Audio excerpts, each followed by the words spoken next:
தென்னாடுடைய சிவனே போற்றி, எந்நாட்டவர்க்கும் இறைவா போற்றி. காவாய் கனகம் திரளே போற்றி, கைலை மலையானே போற்றி போற்றி. திருச்சிற்றம்பலம். சிவசிதம்பரம். அன்பர்களே, எனது காலை வணக்கங்கள். எங்கள் புது முயற்சியாக பாடல் பெற்ற ஸ்தலங்கள், சிவபெருமானின் பாடல் பெற்ற ஸ்தலங்கள், பல ஸ்தலங்களை போய் பார்த்து அங்கு சிவபெருமானின் அருள் பெற்று அங்கு பாடப்பட்ட பாடல்களை பாடி காணொளியில் எடுத்து வருவதாக தீர்மானித்துள்ளோம். முதல் முயற்சியாக வருகிற 16ஆம் தேதி அண்டு 17ஆம் தேதி 2 நாளும் முதல்ல சீர்காழி ஸ்தலம் செல்கிறோம். அங்கு ஞானசம்பந்தருடைய ஸ்தலம் அல்லவா.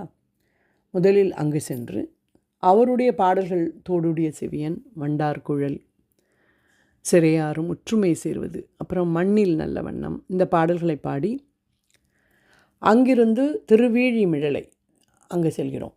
திருவீழிமிழலையில் சடையார் புனல், ஈராய் முதல், வாசி தீரவே, ஏகநாயகனை சேந்தனாருடைய பாடல், எருவாய் கருவாய் திருப்புகழ், கற்றவர் விழுங்கும் சேந்தனாருடைய பாடல்கள் என்று இதையெல்லாம் பாடி அதன் பிறகு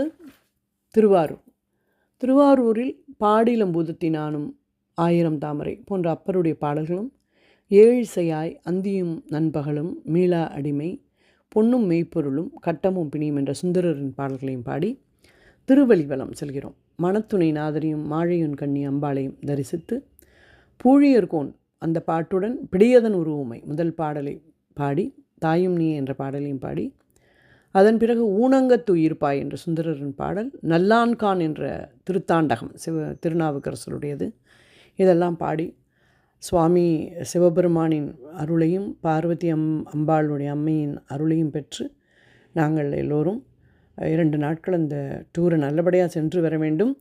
நாங்கள் எல்லோருமே 60க்கு மேலே. அதனால் தங்கள் எல்லோருடைய ஆசிகளும் வாழ்த்துகளும் எங்களுக்கு தேவை. நன்றி.